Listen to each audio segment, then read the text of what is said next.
សួស្តីទៅកាន់បងដែលជាអតិថិជនរបស់យក្សាទាំងអស់គ្នាអញ្ចឹងសម្រាប់ផលិតផលខាងមុខនេះដែរគឺជាប្រភេទទឹកអប់ម៉ាកូចំណុះ5លីត្រសម្រាប់ទឹកអប់ម៉ាកូនេះដែរគឺយើងណែនាំទៅកាន់បងដែលគាត់បើកអាជីវកម្មបោកអ៊ុតឬមួយក៏បងដែលគាត់ប្រើជាគ្រួសារឬក៏ប្រើនៅតាមផ្ទះគឺគាត់អាចប្រើជាមួយនឹងប្រភេទទឹកអប់ម៉ាកូបានសម្រាប់ក្លិនទឹកអប់ម៉ាកូគឺមានក្លិនក្រអូបផ្កាបែបស្រាលសតុនអញ្ចឹងសម្រាប់អ្នកដែលគាត់ចូលចិត្តក្លិនក្រអូបផ្កាស្រាលសតុនគឺគាត់អាចប្រើជាមួយនឹងក្លិនម៉ាកូនឹងបានតែម្ដងសម្រាប់ក្លិនម៉ាកូគឺបើនិយាយទៅលើសាច់ទឹកអប់ខាងក្នុងគឺមានពណ៌សទឹកដោះគោស្រស់ដែលអត់ធ្វើឲ្យប្រឡាក់ឬក៏បតេបតាដែលកកជាប់នៅនឹងសាច់កណាត់អីទេបើនិយាយទៅលើការប្រើប្រាស់គឺងាយស្រួលខ្លាំងមែនតើបងគ្រាន់តែយកប្រភេទ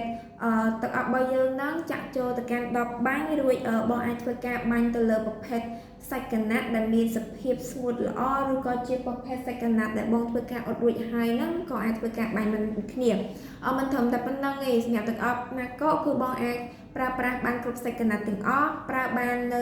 សាឡុងមុងភួយស្រោមខ្នាយឬក៏បន្ទប់គេងបន្ទប់ទឹកអីក៏អាចធ្វើការបាញ់បានដូចគ្នាដែរបង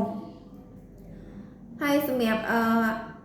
អតិថិជនដែលគាត់ចង់ប្រើផលិតផលដែលមានគុណភាពល្អដល់ទៅលើក្លិនក្រអូបជាប់នៅនឹងសាច់កណាត់ខ្លាំងមានតម្លៃសមរម្យគឺគាត់អាចជ្រើសប្រើជាមួយនឹងប្រភេទទឹកអប់ម៉ាកូបានបើសិនជាបងដែលគាត់ជាអតិថិជនថ្មីឬក៏គាត់ចង់សាកប្រើជាមួយនឹងប្រភេទទឹកអប់ម៉ាកូគឺគាត់អាចស្វែងរកទិញនៅតាមសាខាយក្សាឬមួយក៏អាចស្វែងរកទិញនៅ